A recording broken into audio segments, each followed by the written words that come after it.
태풍 쏠릭이 휩쓸고 지나가면서 전복 양식장이 쑥대밭으로 변했습니다. 피해액만 수백억 원이 넘을 것으로 예상됩니다. 강한 바람을 동반한 탓에 수확을 앞둔 낙과 피해도 큽니다. 하지만 태풍 위력에 비해 전체적인 농작물 피해는 상대적으로 적었습니다. 빛가람 혁신도시의 동지를 튼 공공기관들이 하반기 공개 채용 계획을 내놔 취업준비생들의 관심이 집중되고 있습니다. 영암의 한 축사에서 50대 여성과 30대 아들이 숨진 채 발견됐습니다.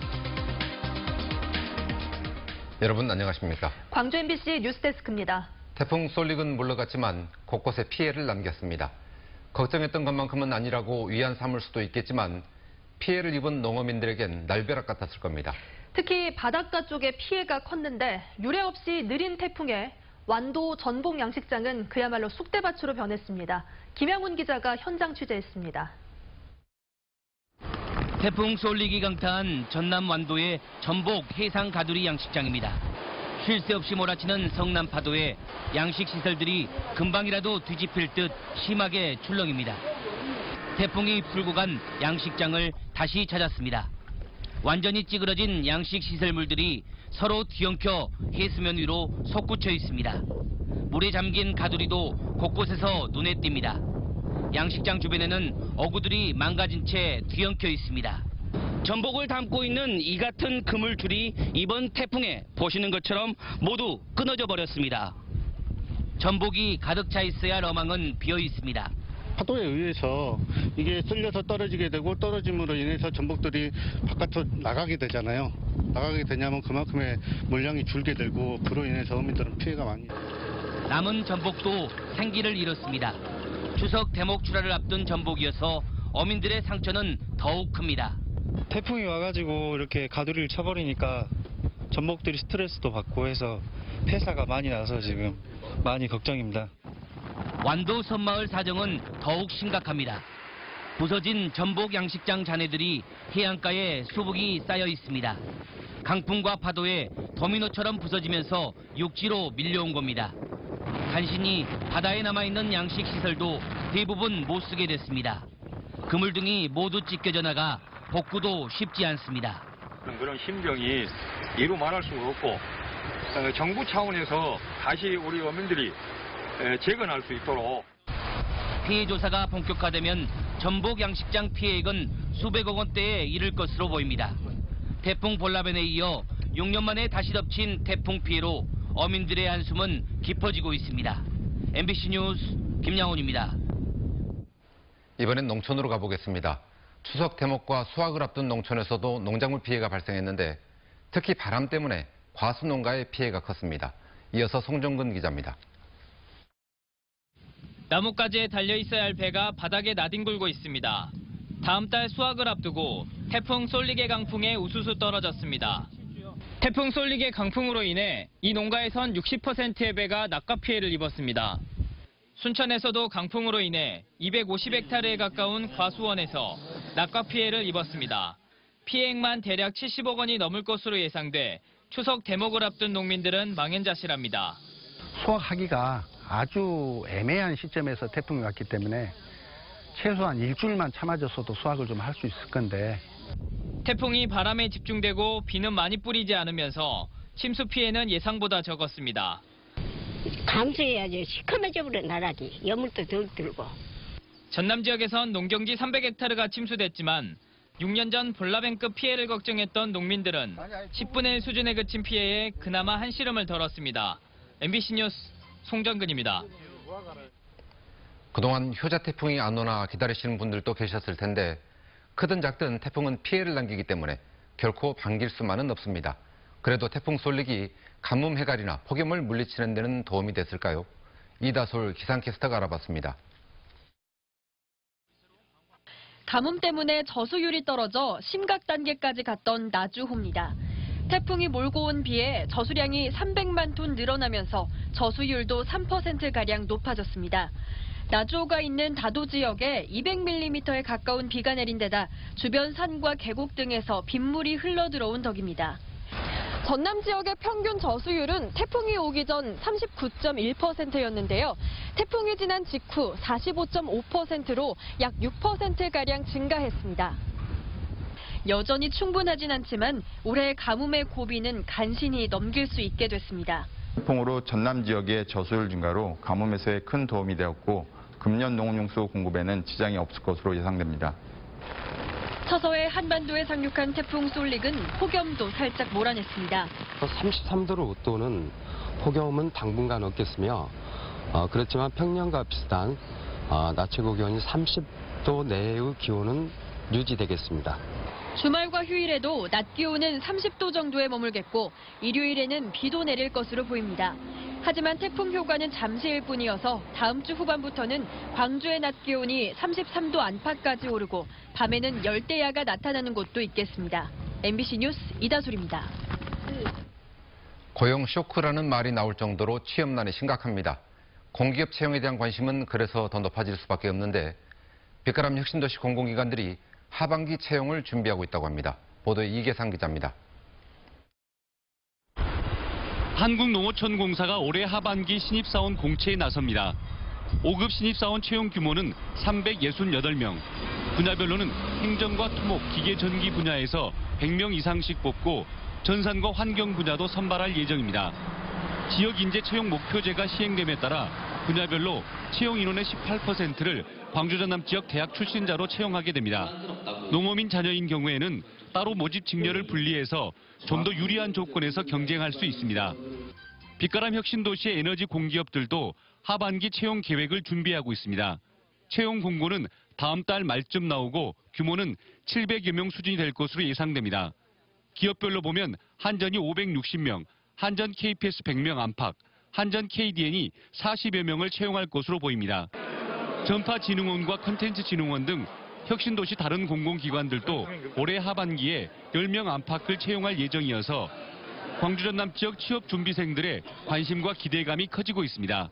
MBC 뉴스 이계상입니다.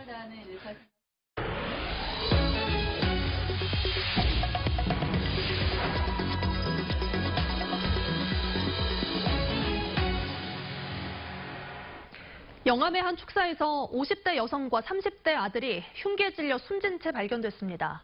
경찰은 재산 문제로 다툼을 벌여왔던 50대 동거인을 용의자로 붙잡아 조사하고 있습니다. 김진선 기자가 보도합니다. 영암군의 한 소규모 축사. 축사로 향하는 길목이 모두 통제됐고 경찰들이 현장 감식을 벌이고 있습니다. 오늘 오후 12시 10분쯤 53살 박모 씨와 아들 32살 신모 씨가 숨진 채 마을 주민에게 발견됐습니다. 두 사람 모두 흉기에 목과 복부 등을 찔린 상태였습니다. 약속 시간인데도 아니 전화를 해도 아무리 해도 안 받더래. 그 가보니까 죽어 있더래. 경찰은 박 씨와 사실혼 관계에 있었던 59살 안모 씨를 유력한 용의자로 보고 있습니다. 현장에서 안 씨의 소지품이 발견됐고 안 씨가 지인에게 범행 사실을 털어놓은 점도 확인됐기 때문입니다. 안 씨는 숨진 박 씨와 재산 문제로 다툼을 벌여왔던 것으로 알려졌습니다. 같이 살던 가족 중에 한 사람이 그런 일이 있었다면 바로 달려왔을 거 아니에요. 오히려 도피를 했으니까. 경찰은 광주로 도주했던 안 씨를 범행 6시간여 만에 검거해 정확한 범행 동기 등을 조사하고 있습니다. MBC 뉴스 김진선입니다. 광주시가 완성차 공장 법인 설립을 위해 편성한 용역비 예산을 광주시의회가 전액 삭감했습니다. 광주시의회 산업건설위원회는 투자 유치 자료는 주지 않으면서 관련 용역안을 올리는 것은 앞뒤가 맞지 않다며 광주시가 제출한 용역 예산 7억 원을 전액 삭감했습니다. 노동계의 불참 등으로 광주시가 약속했던 8월 내 투자 협약이 사실상 물 건너간 상황에서 용역비 예산까지 삭감돼 사업 추진에 차질이 불가피해졌습니다. 5.18 진상규명 특별법 시행이 다음 달로 다가온 가운데 5월 단체가 국회를 방문해 진상규명조사위원회를 조속히 구성하라고 촉구했습니다. 5월 단체장들과 광주시청 관계자들은 문희상 국회의장과 각 당 원내대표를 만나 위원회 구성을 서두르고 조사위원회 여성을 포함시켜달라고 요구했습니다. 이에 대해 국회의장은 다음 주 원내대표 회동에서 조사위 구성을 촉구하겠다고 답했다고 참석자들이 전했습니다. 이용섭 광주시장이 성명을 내고 5.18 국가폭력을 주도한 전두환 씨는 진실을 밝히고 5월 영령들에게 사죄하라고 촉구했습니다. 이 시장은 다음 주 광주지방법원에 출두할 예정인 전두환 씨에 대해 이번 재판은 고 조비오 신부 개인의 명예훼손을 넘어 역사의 진실과 거짓이 마주하는 자리라며 역사의 심판을 받아 마땅한 전두환 씨가 하루빨리 진실의 입을 열라고 강조했습니다. 또 이번 광주행이 또다시 책임 회피와 변명으로 얼룩진다면 광주 시민은 이를 절대로 좌시하지 않을 것이라고 밝혔습니다. 광주시 교육청이 항일 학생운동에 대한 남북교육회의를 공동으로 개최하자고 북한에 제안했습니다. 광주시 교육청은 통일부의 승인을 받아 이 같은 제안을 담은 사업계획서와 교육감의 서신을 북측에 전달했다고 밝혔습니다. 사업계획서에는 평양시 인민위원회 교육처와 광주시 교육청이 항일 학생운동에 대한 교육회의를 광주 학생 독립운동 기념일인 11월 3일을 전후해 평양 등지에서 공동으로 개최하자는 내용이 담겼습니다. 월드뮤직 페스티벌과 아시아 북 페스티벌이 주말까지 이틀간의 일정으로 국립아시아문화전당에서 개막했습니다. 올해 월드뮤직 페스티벌에는 아시아와 유럽 등 11개 나라에서 18개 팀이 참가해 플라멩고와 재즈, 라틴 음악 등 다양한 장르의 음악을 선보입니다. 또 올해 처음으로 열리는 아시아 북 페스티벌에서는 아시아 문화를 담은 책 전시와 함께 작가와의 만남 등의 프로그램이 선보이고 광주의 독립책방들이 참여하는 코너도 마련됐습니다.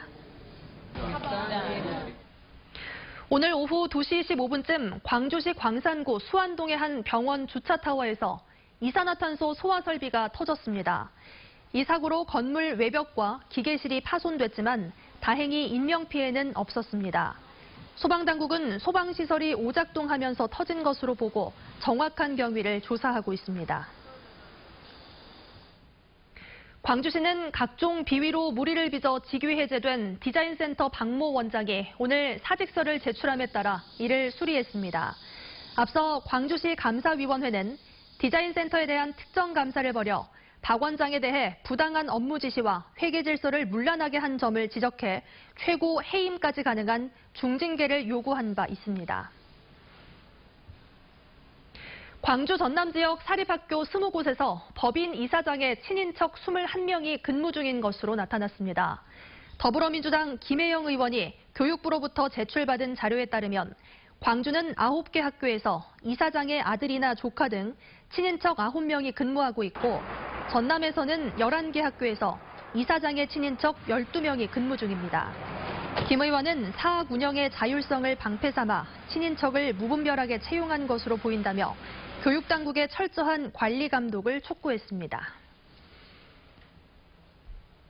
빛가람 혁신도시의 장기적인 발전을 위한 로드맵이 마련됐습니다. 광주 전남연구원은 혁신도시 발전계획 용역 최종 보고회를 갖고 미래 혁신산업으로 성장주도, 특화발전으로 상생발전 거점화를 제시했습니다.